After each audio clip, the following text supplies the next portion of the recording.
आज से 4200 साल पहले मेसोपोटामिया के पास दो नदियों के बीच में ऊर साम्राज्य का शासन था। ऊर तृतीय वहाँ का राजा था और उसके शासनकाल में एक बच्चे ने जन्म लिया। उस बच्चे की महत्वाकांक्षाएं बहुत अधिक थीं और राजा ऊर का साम्राज्य बहुत बड़ा नहीं था। उस बच्चे ने प्राचीन विद्याओं के विशेषज्ञों से संपर्क किया क्योंकि उसकी किस्मत में कुछ और लिखा था। अपने प्रारब्ध में लिखे हुए राज्य सत्ता को प्राप्त करने के लिए उसने विद्रोह किया। असफल रहा क्योंकि उसके पास बड़ी छोटी सी सेना थी, 1000 लोगों की। ज्योतिषियों ने भविष्यवाणी की थी कि यह बच्चा आगे चलकर इस राज्य का राजा बनेगा। तो राजा ऊर के अत्याचारों से जो लोग परेशान थे, आतंकित थे, उन लोगों ने उस बच्चे का साथ दिया। लेकिन लोगों की संख्या कम थी, 1000 लोग राजा के सामने कुछ भी नहीं थे। राजा ने विद्रोह को दबा दिया, बच्चे को मरवाने के फरमान जारी कर दिए गए। लेकिन बच्चा भाग निकला। बच्चा भागकर सीरिया की ओर बढ़ा, रेगिस्तानों की ओर बढ़ा और वहां पर उसे कुछ ऐसा मिला जिसकी उसने कभी कल्पना नहीं की थी। एक काउंसिल, एक संगठन जिसमें 15 लोग थे। ये 15 लोग एक ऐसे व्यक्ति की खोज में थे जो उनका नेतृत्व कर सके। इन 15 लोगों के पास अलग अलग शक्तियां थीं, अलग अलग सामर्थ्य थे, अलग अलग प्रकार की इच्छाएं थीं और ये आपस में एकजुट नहीं हो पाते थे। इन्हें आवश्यकता थी एक ऐसे नेता की जो इन सबों को एक सूत्र में बांध सके, इनकी शक्तियों का एकत्रीकरण करके अपने उद्देश्य के लिए प्रयोग कर सके। उन 15 लोगों ने इसको अपना नेता चुना। अपनी शक्तियों का एक बड़ा भाग इसके विकास में लगाया और इन 16 लोगों ने मिलकर एक शक्ति को उत्पन्न किया। ये जो बच्चा है इसके विषय में आप जानते हैं। इसका नाम है अहरिमान आर्द्र म्लेच्छ, जिसे हम कहते हैं म्लेच्छराज। 16 लोगों की यह सभा म्लेच्छराज के नेतृत्व में उसके 15 पार्षदों के साथ बनी इस सभा ने अपने शरीर से अपनी शक्ति का एक एक अंश निकालकर उसको सम्मिलित किया और एक शैतान को बनाया। उस शैतान का नाम था अनाम म्लेच्छ। वस्तुतः अनाम म्लेच्छ ही वह शक्ति है जिसकी आराधना म्लेच्छराज करता है। अनाम म्लेच्छ और आर्द्र म्लेच्छ ये दोनों साथ साथ चलते हैं। जैसे दिव्य संपदा में अश्विनी कुमार एक जैसे दिखते हैं, एक साथ चलते हैं, जैसे दिव्य संपदा में अश्विनी कुमार युगल हैं, वैसे ही आसुरी संपदा में आर्द्र म्लेच्छ और अनाम म्लेच्छ दोनों साथ साथ चलते हैं, दोनों युगल हैं, दोनों संयुक्त हैं। आर्द्र म्लेच्छ को, म्लेच्छराज को जो शक्तियां मिलती हैं वो वस्तुतः अनाम म्लेच्छ से ही उसे प्राप्त होती हैं। अनाम म्लेच्छ का नाम अनाम इसीलिए है क्योंकि इसकी प्रसिद्धि अधिक नहीं हुई, क्योंकि इसने अपने दूसरे रूप से सारे कार्यों को किया है। ये कभी सामने आया नहीं, कभी इसने सीधा हस्तक्षेप नहीं किया। ये वो राजा है जो अभी तक अपने चेहरे को सार्वजनिक नहीं करना चाहता। ये समस्त कार्यों को करने के लिए आर्द्र म्लेच्छ का आश्रय लेता है। तो वस्तुतः म्लेच्छराज मतलब जो आर्द्र म्लेच्छ है वो राजा तो अवश्य है, लेकिन वो राजा स्वतंत्र नहीं है। उस राजा की इच्छाएं स्वतंत्र नहीं हैं। उस राजा को अगर कुछ करना है तो उसको अनाम म्लेच्छ से सहमति और अनुमति लेनी पड़ेगी। एक तरीके से कहें तो एक ही शरीर में रहने वाली ये दो शक्तियां हैं। आर्द्र म्लेच्छ का शरीर और उसके अंदर जो नियंत्रण है वो अनाम म्लेच्छ का है। अनाम म्लेच्छ का स्वरूप जैसा मुझे समझ में आया है, जैसा अपने शोध और साधना से हमने ज्ञात किया है, उस स्वरूप के आधार पर हमने AI से कुछ चित्र बनाए हैं जो कि इस वीडियो में, इस श्रृंखला के इस एपिसोड में आपको समय समय पर दिखाए जाते रहेंगे। एक क्रूर स्वरूप एक शैतान का, जिसका जो मुख है वह गधे का है, जिसके पैर कभी मनुष्य और कभी घोड़े के समान होते हैं, जिसके पंख मोर के समान हैं, जिसकी आंखें बहुत क्रूर हैं, जिसके दांत बड़े नुकीले हैं। ऐसा ही स्वरूप है अनाम म्लेच्छ का। और ये अनाम म्लेच्छ ही वह शक्ति केंद्र है, वह शक्ति पुंज है जहां से म्लेच्छराज आर्द्र म्लेच्छ जहां से अपनी शक्तियों को प्राप्त करता है, जहां से उन शक्तियों का प्रयोग करता है। हम बात कर रहे थे ऊर साम्राज्य के पतन की। जब आज से 4200 साल पहले ऊर साम्राज्य का पतन हुआ, उस समय अंतिम राजा था इब्बिसिन। इब्बिसिन के अत्याचारों के कारण जब विद्रोह हुआ, उस समय पहली बार तो विद्रोह कुचल दिया गया, लेकिन दूसरी बार अपनी शैतानी शक्तियों के साथ आर्द्रम्लेक्ष के नेतृत्व में जब विद्रोह किया तो इब्बिसिन हार गया और वहीं पर असुर साम्राज्य की नींव पड़ी। असुर साम्राज्य की नींव जब पड़ी, उसका नाम पड़ा गया असीरिया। असीरिया और सीरिया दोनों अलग अलग हैं, लेकिन नाम का जो स्रोत है वो समान है। ईसा पूर्व 26-25 शताब्दी तक विश्व का दूसरा बड़ा साम्राज्य था ऊर साम्राज्य। भारतीय सत्ता के संयुक्त प्रभाव के अतिरिक्त अगर विश्व में किसी की बात मानी जाती थी, वह था ऊर साम्राज्य। ऊर साम्राज्य के नेतृत्व में एक छोटा सा शहर एक विशाल साम्राज्य बनता जा रहा था और बीच में ही सत्ता का परिवर्तन हो गया और आर्द्रम्लेक्ष ने सत्ता संभाली। असुर साम्राज्य के पहले राजा का नाम असुर था। इस असुर को संस्कृत वाला असुर भी समझ सकते हैं, आसुरी संपदा का होने के कारण, अथवा इसको ASSUR असुर ऐसा भी समझ सकते हैं। असुर नाम के कई राजा इसमें हुए हैं और सुमेरियन भाषा में इसका अर्थ होता है राजा। सुमेरियन भाषा में असुर का अर्थ होता है राजा। और ये पुजुर असुर जो था, असुर साम्राज्य का पहला राजा था। म्लेच्छराज अपने प्रतिनिधियों के माध्यम से उनको राजा बनाकर इस क्षेत्र का शासन करता था और म्लेच्छराज के द्वारा प्राप्त आसुरी शक्तियों का प्रयोग करके असुर साम्राज्य के राजा अपनी सेना का विकास करते रहे, आगे बढ़ते रहे।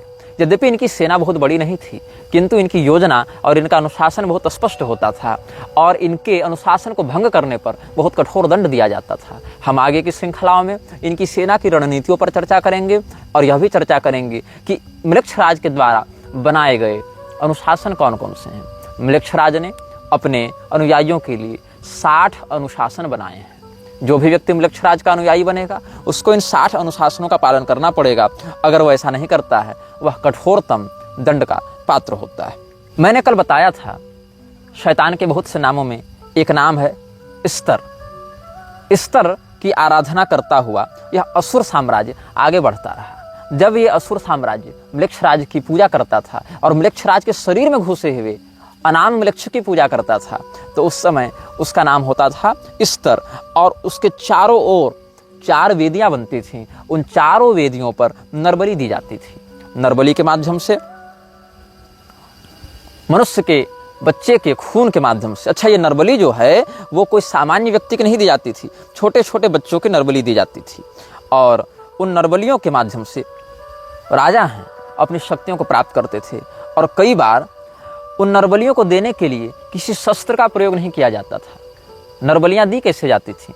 उन चारों वेदियों के ऊपर हवन कुंड की स्थापना की जाती थी और अपने पहले बच्चे को असुर साम्राज्य का राजा उस आर्द्रम्लेच्छ के नाम से या अनामम्लेच्छ के नाम से उसी जलती हुई हवन कुंड में डाल देता था। मतलब असुर साम्राज्य के राजा का जो पहला बच्चा होगा, उस पहले बच्चे पर अधिकार अनामम्लेच्छ का होगा और उसको देने के लिए उस बच्चे को हवन कुंड में डाला जाएगा। आप इस घटना से एक और बात सीख सकते हैं। पांचाल देश के राजा सोमक ने अपने पुत्र जमतु को भी इसी प्रकार से हवन कुंड में डाल दिया था। ये राजा द्रुपद के पूर्वज हुआ करते थे और इसके परिणाम स्वरूप उनको नरक भी जाना पड़ा था। ये राजा द्रुपद के 3-4 पीढ़ी पहले की बात है। द्रौपदी जी द्रुपद की पुत्री थी, उनके 3-4 पीढ़ी पहले की बात है, जब राजा सोमक ने बहुत पुत्रों की कामना से अपने इकलौते पुत्र जमतु को हवन कुंड में काट काट कर होम कर दिया था। यद्यपि उनको आगे बहुत से पुत्रों की प्राप्ति हुई, लेकिन इस कर्म के कारण उस यज्ञ को कराने वाले पुरोहित और राजा दोनों नरक गए थे। यहाँ पर भी कुछ ऐसी बातें देखने को मिली जहाँ पर आसुरी तत्व के उपासक ये असुर साम्राज्य के राजागण अपने पहले बच्चे को स्तर की मूर्ति के चारों ओर बने हुए 4 हवन कुंडों में, किसी भी एक हवन कुंड में, हवन कुंड तो 4 होते थे, उसमें वो बलिदान करने के लिए जलती हुई अग्नि में झोंक देते थे और आर्द्रम्लेच्छ और अनामम्लेच्छ को तृप्त करते थे। तो वस्तुतः जो 15 पार्षद हैं वो इसको काउंसलर मानते हैं। जो काउंसिल का शासक है, काउंसलर कौन है? आर्द्रम्लेच्छ। और चांसलर कौन है? इस शैतानी परिषद का जो चांसलर है, जो कुलपति है, जो अध्यक्ष है, वो है अनामम्लेक्ष। अनामम्लेक्ष सामान्यतया किसी विशेष शरीर में बाहर नहीं घूमता है, वो आर्द्रम्लेक्ष के अंदर ही एक शक्ति के रूप में बैठा रहता है। एक प्रकार से उसने पोसेस कर रखा है आर्द्रम्लेक्ष को। आर्द्रम्लेक्ष वस्तुतः प्रारंभ में बुरा नहीं था, वो एक अच्छा व्यक्ति था। इसके व्यक्तित्व की तुलना आप कर सकते हैं मार्वल कॉमिक्स के गौर से, जिसकी बेटी बीमार थी और गौर ने क्या किया, देवताओं से प्रार्थना की कि आप मेरी मरती हुई बेटी को बचा लें, और उस समय देवताओं ने उसका तिरस्कार किया। तो नेक्रोमेंसर नामक दिव्य तलवार का या शैतानी तलवार का आश्रय लेकर गौर ने अपनी मरती हुई बेटी के ऊपर हो रहे अन्याय का बदला लेने के लिए देवताओं को मारना प्रारंभ किया था। तो ये जो गौर का किरदार है, ये वस्तुतः आर्द्रम्लेक्ष से ही प्रेरित है। कहीं न कहीं आर्द्रम्लेक्ष, अनामम्लेक्ष अपनी इन घटनाओं को सिनेमैटिक यूनिवर्स के माध्यम से आगे बढ़ाते हैं, जिसमें एक बहुत बड़ा स्थान डिज्नीलैंड का है, जिस पर आगे इस श्रृंखला में हम कभी चर्चा करेंगे कि कैसे म्लेच्छराज के माध्यम से डिज्नीलैंड को आगे बढ़ाया गया है और वहां कैसे कैसे शैतानी कृत्य होते हैं। इस पर हम आगे सप्रमाण चर्चा समयानुसार इसी श्रृंखला में करेंगे। तो इसी प्रकार से आर्द्रम्लेक्ष वस्तुतः एक अनाथ था, किंतु उसके भाग्य ऐसे प्रबल थे कि वहां के नक्षत्र विशारदों ने, ज्योतिषियों ने कहा कि इसमें राजा बनने का योग है। इसीलिए आर्द्रम्लेक्ष को जब काउंसिल ऑफ सैटर्न ने गोद लिया, उन 15 लोगों ने उससे अपना नेता चुना, क्योंकि वो लोग कुछ कर नहीं पा रहे थे एक नायक के अभाव में। तो आर्द्रम्लेक्ष के शरीर में उर्सी की शैतानी शक्ति ने हावी होना प्रारंभ किया और उसको एक विद्रोही से बना दिया, एक अत्याचारी। अत्याचार के विरोध में जिसने अपना खड्ग उठाया था, वो बन गया विश्व का सबसे बड़ा अत्याचारी। अनामम्लेक्ष की शक्तियां तब अधिक विकसित होती हैं जब आकाश में चंद्रमा अपनी पूर्णता को होते हैं। अनामम्लेक्ष चंद्रमा की कलाओं के आधार पर अपनी शक्तियों को घटाता और बढ़ाता है। यद्यपि अमावस्या को आसुरी शक्तियां अधिक प्रबल होती हैं, किंतु अनामम्लेक्ष की ऊर्जा चंद्रमा की कलाओं के आधार पर घटती बढ़ती हैं। ये इसकी विशिष्टता है। इसीलिए सामान्यतया पूर्णिमा की रात्रि को अनामम्लेक्ष की शक्तियां सर्वाधिक उत्कर्ष को प्राप्त होती हैं, जो कि आज भी अलग अलग शैतान के उपासकों के द्वारा आराधित हो रहे हैं। और संयोग से जब ये वीडियो रिकॉर्ड किया जा रहा है तो आज भी जो रात है वो पूर्णिमा की है। हम बात कर रहे थे अनामम्लेक्ष और आर्द्रम्लेक्ष की। वस्तुतः जो म्लेच्छराज के अंदर शक्ति है, भावना है, प्रवृत्ति है, उसका स्रोत जो अनामम्लेक्ष है, वही अलग अलग स्वरूपों में, अलग अलग सभ्यताओं में विभिन्न नामों से पूजा जाता रहा है। कुछ उसको लूसीफर कह देते हैं, कुछ उसको बफमेट कह देते हैं, कुछ सेखमेट कह देते हैं, कुछ उसको इब्लिस कह देते हैं, लेकिन वस्तुतः उसका जो नाम है वही अनाम है। कई बार सैन्य शक्ति से अधिक महत्व होता है रणनीति और योजना का।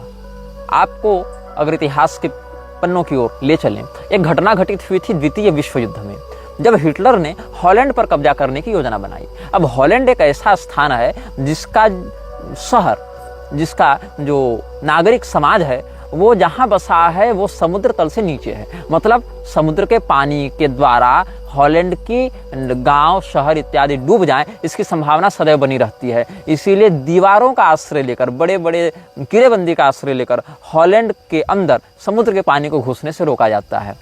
हॉलैंड की अर्थव्यवस्था पर एक बहुत बड़ा बोझ हॉलैंड की दीवारों का निर्माण और उनकी मरम्मत करना हो जाता है। हॉलैंड के पास न उतनी तगड़ी सेना थी, न उतने अधिक पैसे थे, न अधिक संसाधन थे। हिटलर ने सोचा कि हम हॉलैंड पर अतिशीघ्र कब्जा कर लेंगे। हिटलर ने आक्रमण कर दिया। हॉलैंड ने अपनी कमजोरी को ही अपनी ताकत बना लिया। उसने यह फैसला दिया कि जिस भी गांव में या जिस भी सभ्यता की ओर हिटलर की सेना बढ़ेगी, उस गांव से संबंधित समुद्री दीवार को तोड़ दिया जाएगा। हुआ यही, और समुद्र की आपदा से जो दीवारें हॉलैंड के गांव की रक्षा करती थीं, वही दीवारें जब तोड़ दी गईं, हॉलैंड के अंदर समुद्र का पानी घुसने लगा और जर्मनी सेना डूबने लगी, पराजित हो गई। कहने का तात्पर्य है कि कई बार जो आपकी रक्षा करता है, जिससे आपकी रक्षा होती है, उसको नष्ट करके अपने शत्रु को अपने अंदर आमंत्रित करने से आप बच सकते हैं। जो समुद्र का पानी कभी मारता था और दीवारें बचाती थी, आज उल्टा हो गया। दीवारों को रक्षक नहीं, अवरोधक माना गया। रक्षक को हटा दिया गया, जो कल मार रहा था उसको अंदर आने दिया गया, और उसी ने अंततः आपकी जान बचाई। इस रणनीति को समझिएगा। पूर्व साम्राज्य के अत्याचारों से बचने के लिए सुमेर की जनता ने उर साम्राज्य के विरुद्ध आर्द्रवृक्ष के नेतृत्व में विद्रोह किया था। लेकिन अंततः जो उर साम्राज्य अत्याचारिक रूप में प्रसिद्ध था, लोगों ने उसको याद करना आरंभ किया जब उन्होंने देखा कि हमारा विद्रोही नायक हमारे पिछले राजा से कहीं अधिक महत्वाकांक्षी, कहीं अधिक क्रूर और कहीं अधिक सनकी है। आर्द्रवृक्ष के शासन में सुमेर, मेसोपोटामिया इत्यादि की सभ्यताओं ने बहुत विकास किया। भौतिकता की दृष्टि से, सैन्य शक्ति की दृष्टि से, विलासिता की दृष्टि से शैतानी ताकतों ने उस पूरे क्षेत्र में अपनी कृपा बरसाने आरंभ की। जो भी राजा का वफादार होता था, जो भी असुरों का उपासक होता था, जो भी इस प्रकार से नकारात्मकता को स्वीकार कर लेता था, उसकी सामाजिक प्रतिष्ठा, उसका यश, उसका पराक्रम बहुत बढ़ने लग जाता था। देखा देखी लोगों ने इसको अपनाना प्रारंभ किया और एक छोटा सा शहर बन गया एक विशाल साम्राज्य। अब हम सिद्धांतों पर चर्चा करेंगे। आज हम प्रधानता से म्लेच्छराज के अनुयायियों के लिए जो 6 अनुशासन हैं, 60 में से 6 अनुशासन की आज हम चर्चा करेंगे। पहला अनुशासन यह कहता है, तुम्हारे हृदय में सदैव एक ज्योति जल रही है। जब भी कोई निर्णय करना हो उस ज्योति का अनुसरण करना। यह पहला नियम कहता है। वह ज्योति शैतानी है, अ फ्लेम ऑफ इविल। आपको अगर लॉर्ड ऑफ रिंग्स की घटना याद होंगी, वहां एक आंख थी, सैरॉन की आंख, जो दहकती रहती थी। वो आग है, लेकिन वो आग नरक की आग है। वो ज्योति जो तुम्हारे हृदय में जल रही है, अगर तुम उसे स्वीकार करते हो तो ये अध्यात्म की ज्योति नहीं है, ये आत्मा की स्वयं प्रकाश ज्योति नहीं है, ये अनाम वृक्ष की ज्योति है। इसीलिए म्लेच्छराज के सभी अनुयायियों को अपने हृदय में उस ज्योति की स्थापना करनी होती है, जो आंतरिक रूप से उनका मार्गदर्शन करती है, उनके हृदय में वैसी प्रेरणाएं डालती हैं, उनके हृदय में वैसी भावनाएं डालती हैं कि बिना किसी संपर्क के केवल मानसिक परिचय और मानसिक संकेत और तरंगों के माध्यम से अपने गुलामों को अनुशासित किया जा सके, उनको नियंत्रित किया जा सके। तो म्लेच्छराज के अनुयायी सबसे पहले यह प्रतिज्ञा लेते हैं कि हमारे हृदय में अनाम वृक्ष की ज्योति सदैव जलती रहे। अनाम वृक्ष ने म्लेच्छराज के अनुसार दूसरा नियम बनवाया। वह यह है कि जो तुमसे प्यार करे उससे तुम भी प्यार करो। अब ये सब ऐसे नियम हैं जिनको सुनने पर लगता है कि एक आदर्श समाज की परिकल्पना की जा रही है, और इन नियमों को ऐसी शब्दावली में, ऐसी परिभाषा में आगे व्यक्त किया गया है कि लोगों को बड़ी आकर्षक लगती हैं। लोगों को लगता है ये तो बिल्कुल सच्चा मार्ग है, इसमें क्या बुराई है, इसमें क्या शैतानियत है, इसमें क्या नकारात्मकता है। सबसे बड़ी नकारात्मकता वही है जिसको आप न पहचान सकें, जो आपको अच्छाई का वेश बनाकर ठगे। अनाम वृक्ष ने म्लेच्छराज को कहा कि तुम दूसरा नियम यह बनाओ कि जो तुमसे प्यार करे उससे तुम भी प्यार करो। अब इसमें एक समस्या यह होती है कि भाई कोई हमसे प्रेम कर रहा है तो हमसे घृणा कैसे कर सकते हैं, लेकिन ऐसी बात नहीं है। उसके प्रेम के पीछे क्या उद्देश्य हो सकता है। आप यह बात ध्यान में रखें कि रावण ने जब भगवती सीता का हरण किया था तो बारंबार कहता था कि हे सुंदरी, हम तुमसे प्रेम करते हैं, तुम उस वनवासी राम के पीछे क्यों पड़ी हुई हो, चलो हमारे प्रस्ताव को स्वीकार करो, हम तो मंदोदरी से भी ऊपर तुम्हारा आसन रखेंगे, हमारे हृदय में जो प्रेम है तुम्हारे लिए उसको एक बार स्वीकार कर लो। आप ध्यान दें, आज समाज में जितना व्यभिचार फैल रहा है, जितना लव जिहाद फैल रहा है, जितने तरह के बलात्कार हो रहे हैं, उनके पीछे कहीं न कहीं सिनेमैटिक भावना यह है कि जो तुमसे प्यार करे उससे तुम प्यार करो, प्यार किया तो डरना क्या, हम है राही प्यार के। तो ये जो है, जो तुमसे प्यार करे उससे तुम प्यार करो, इसमें प्यार अंततः जाकर व्यभिचार बन जाता है। एक आदर्श परिकल्पना कि दया सर्वेषु भूतेषु, सभी प्राणियों में दया करो, समस्त प्राणियों से मैत्री करो, मित्रस्य मा चक्षुषा समीक्षामहे। तो ये जो आर्ष भावना हमारी थी, उसी का स्रोत लेकर, उसी को आसुरी परिवेश में लपेटकर म्लेच्छराज ने दूसरा नियम बताया कि जो तुमसे प्यार करे उससे तुम भी प्यार करो। म्लेच्छराज ने एक तीसरा नियम बनाया कि अगर कोई तुम्हारा विरोध करता है, अगर कोई तुमसे घृणा करता है, अगर कोई तुमसे नफरत करता है, तो तुम उसके प्रति कोई शत्रुता का भाव मत रखो। इससे क्या होता है, म्लेच्छराज के जो अनुयायी हैं वो अपने चरित्र को समाज में इतने आदर्श और सहनशील के रूप में स्थापित करने में सफल हो जाते हैं कि आपको लगता है कि अरे मैंने इसको गाली दी लेकिन ये सहन कर गया, ये तो बहुत संत व्यक्ति है। अरे मैंने इसको फटकारा, इसको धिक्कारा, लेकिन ये सहन कर गया, इसके मन में तो क्षोभ नहीं हुआ, इसने तो मुझे पलटकर कोई गाली नहीं दी, अवश्य ये कोई बहुत सहनशील व्यक्ति है। आप ध्यान दें, एक तनु जो कपटी मुनि था, राजा प्रताप भानु के समान ऐसे ही काम क्रोध विजयी बनकर बैठा रहता था। राजा प्रताप भानु को लगा कि इनसे बड़ा सिद्ध, इनसे बड़ा जितेंद्रिय तो कोई दूसरा नहीं है। कालनेमी हनुमान जी के सामने जब राम राम का भजन किया तो हनुमान जी को भी एक क्षण को ऐसा लगा कि ये कोई बहुत सहनशील, कोई जितेंद्रिय संत है। तो जो बातें समाज में आदर्श के रूप में स्थापित हैं, उन्हीं बातों से प्रेरणा लेते हुए म्लेच्छराज ने ऐसे नियम बनाए जो बाहर से देखने से बड़े आदर्श, बड़े दिव्य, बड़े धार्मिक लगते हैं, बड़े सभ्य और शिष्टाचार से युक्त लगते हैं, लेकिन उनके अंदर की भावनाएं बड़ी विकृत होती हैं। इसलिए म्लेच्छराज के जो अनुयायी हैं वो समाज में ऐसी छवि बनाकर चलते हैं कि लोग यह समझें कि वे बड़े सहनशील हैं, बड़े गंभीर हैं, बड़े विवेकी हैं, बड़े प्रबुद्ध हैं, बड़े क्षमाशील हैं, बड़े सुलझे हुए व्यक्तित्व के धनी हैं। म्लेच्छराज के अनुयायियों के लिए चौथी अनिवार्यता यह है कि वो अपने मस्तिष्क को कभी खाली नहीं रख सकते। मतलब उनको सदैव कोई ना कोई योजना बनाती रहनी पड़ेगी। योजनाएं जब तक दिमाग में चलेंगी तब तक म्लेच्छराज को उतनी योजनाएं पता चलती रहेंगी। म्लेच्छराज अकेला व्यक्ति है और एक अकेला व्यक्ति हर प्रकार का चिंतन एक साथ नहीं कर सकता। लेकिन अगर उसको 10 लोग सलाह दे रहे हैं, 50 लोग परामर्श दे रहे हैं, 100 लोग परामर्श दे रहे हैं, तो 50-100 लोगों के विचारों के कारण एक साथ 50-100 विचारों से जुड़ सकता है। इसीलिए पहले नियम के अनुसार जो ज्योति हृदय में स्थापित है, उसी ज्योति के माध्यम से वो तुम पर नजर रखे हुए है। वो शैतानी ज्योति जो हृदय में तुमने संकल्प से स्थापित की है, उसकी गुलामी स्वीकार करके तुम अपने मन में जब योजनाएं बनाते हो, उन्हीं योजनाओं को वो सुनता है, वो समझता है, एक साथ उनको ग्रहण करता है। जैसे इंद्रिय विषयों को ग्रहण करती है, वैसे तुम्हारे हृदय की उस भावना को समझ लेता है, पकड़ लेता है। अगर तुमने एक बार अपना जीवन उसको सौंप दिया तो मानसिक रूप से तुम उससे बंध गए। फिर तुम जो जो योजना बनाओगे वो सारी बातें उसको पता चलती रहेंगी। अगर उसके विरुद्ध कुछ योजना बना रहे हो तो वह भी, और अगर उसके अभियान के लिए कुछ योजना बना रहे हो तो वह भी। इसीलिए म्लेच्छराज के अनुयायियों के लिए चौथी अनिवार्यता इस बात की होती है कि वो सदैव अपने मस्तिष्क में किसी न किसी प्रकार की योजना बनाते रहें, ताकि म्लेच्छराज को उनकी मानसिक स्थिति का सदैव अपडेट मिलता रहे, सदैव अद्यतित सूचना मिलती रहे कि मेरा यह सेवक मेरे विरुद्ध जा रहा है, मेरे अनुकूल जा रहा है, या इसमें किस प्रकार की शैतानी रचनात्मकता हो सकती है। म्लेच्छराज के अनुयायियों के लिए पांचवी अनिवार्यता है वचनबद्धता।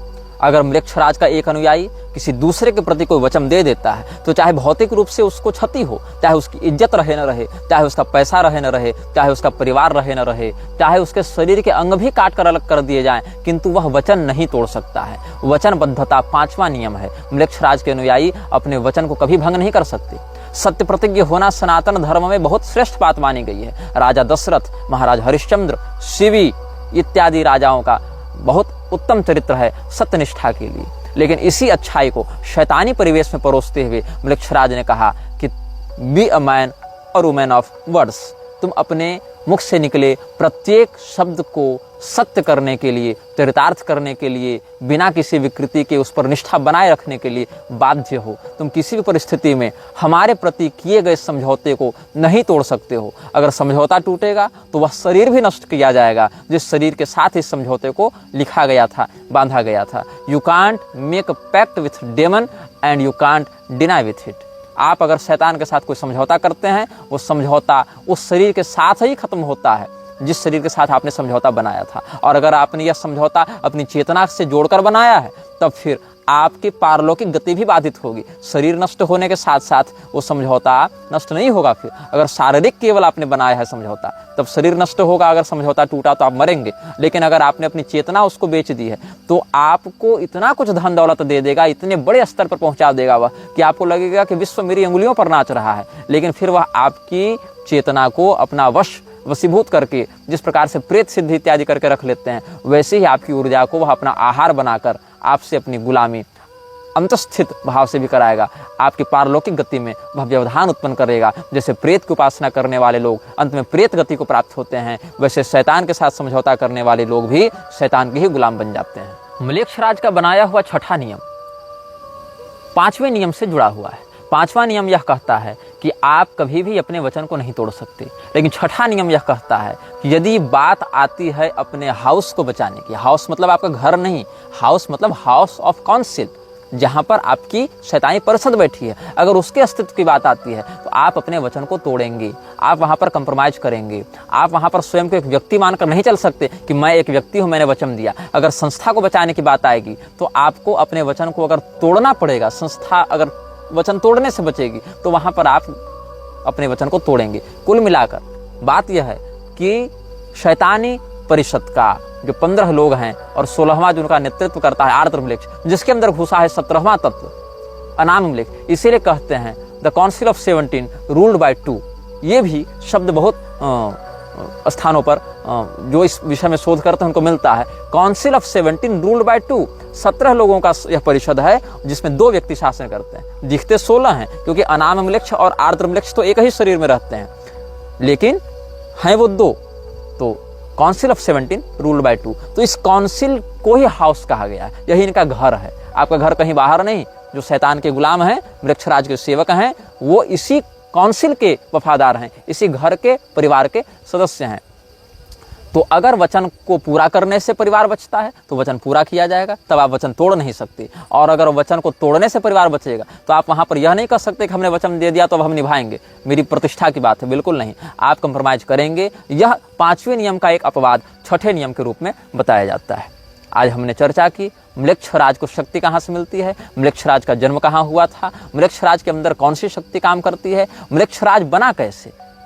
एक असफल साधक जो अपनी महत्वाकांक्षाओं को पूर्ण न कर सका और देवताओं से वैर कर लिया, अपने साथ 15 शैतानी उपासकों को लेकर अपनी ऊर्जा से एक नए शैतानी ऊर्जा को जिसने निर्मित किया और फिर उसी के वशीभूत हो गया, उसी के सम्मोहन में आ गया। अनाम म्लेच्छ के द्वारा नियंत्रित किया जा रहा आर्द्र म्लेच्छ ही हमारे द्वारा यहाँ म्लेच्छराज शब्द से बताया जा रहा है, जिसके विषय में इस संसार की बहुत कम शक्तियां जानती हैं और अधिकांश शक्तियां जानकर भी मौन रहती हैं। यह वीडियो जल्द ही हटा दिया जा सकता है। कृपया थर्ड पार्टी ऐप्स का उपयोग करके डाउनलोड करें। आप इस वीडियो को अपने चैनल पर फिर से अपलोड भी कर सकते हैं।